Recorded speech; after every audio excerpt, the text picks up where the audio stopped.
A really common complaint I get from my clients is stiffness in the neck. So it could be like when you wake up, you're unable to turn your head. And it's pretty common nowadays. I think our lifestyle has changed where a lot of people are on their devices, like in bed. And so they're not sleeping properly and they're causing some tension in the neck. Now, usually how I deal with it is I usually work from the hands up because, as mentioned before, the meridian lines all interconnect. And I would like to start by slowly warming up the client's neck by light massages before I tilt their head and start work on the affected side.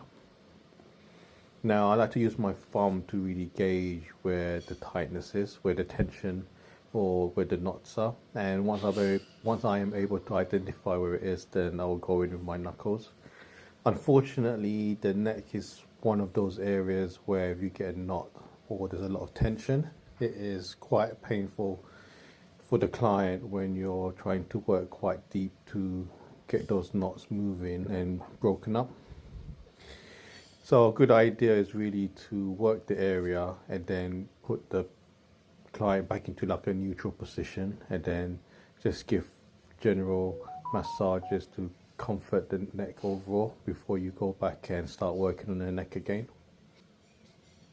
So in this example, you can see that I've worked the neck and I have put the client's neck back into a neutral position and I'm just rubbing the base of the neck, top of the trapeze, and I'm using my fingers to sweep the flesh up.